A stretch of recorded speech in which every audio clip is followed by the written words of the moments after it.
Naneny heviny Andriamatoa azo andrianay Arvelo foloany atoko MMM mikasika ny toetra ara-pirenena indrindra mikasika ny fanesorana Andriamatoa fienena Richard tsy ho ministry ny angovo intsony iresaka mikasika ny fampiavana pirenena ihany koa ny lehilahy deo arahantsika ary ny fanatetena isan'ny zavatra mety nanahirana taminay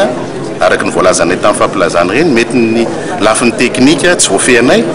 dia ny hoe aminay zany fampiavana pirenena zany dia tokony atao mitovy daholo ihany voaka malagasy rehetrarehetra raha ny teny filoham-pirenena tamin'ny fampelezan-kevitra eo tapaka ny délestage anatin'ny 3 volana efa tamin'izany ange zany nisy ny délestage fa itsika teto Antananarivo ve ny ainan'izany délestage zany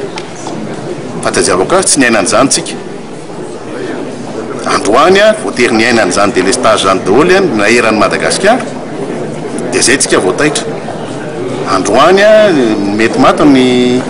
frigonareo satria misy glasy azodiny eto Antananarivo dia mikoropaky tsika fa mahafantatrareo ve efa nainan'ny délestage nandritra ny fotoana maro ny tany Belle sur Tsirbina ny tany Manja ny tany Bealalana sy tany amin'ny faritra maro samihafa ho anay zany fampiavana pirenena dia miainga amin'izay zay ny fampiavana pirenena tena izy no hoe ahoana ny ijerena ny voaka malagasy tsirairay avy ary tsinjovana ny voaka malagasy tsirairay avy mba tsy miandry zay fanapahan-kevitra tena itiana tondrana ny firenena marina matoa manohan'izany tsy voatery taorana foana koa fa raha izay ny ampasoa araka ny lazain'ny ministra teo hampandeha firenena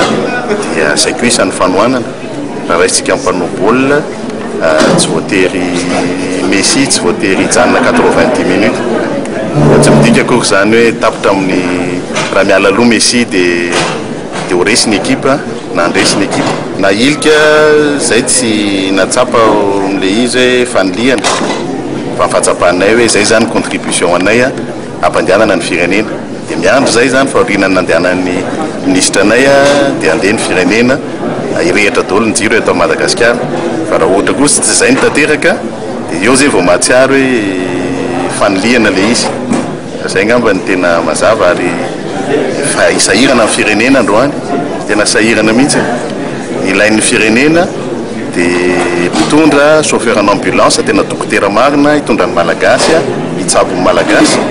makany amin'ny fanalana amin'ny marary rehetrarehetra fa tsy chauffeur na corbiara satria androany mitesta mitombo ny zavatra rehetrarehetra mijaly ny vahoaka maty ny vahoaka be ny maty amin'ny falipahalemana ka dia zay ny fanirinay dia tena ahita dokotera hitondra ny ambulance maro ny Madagasikara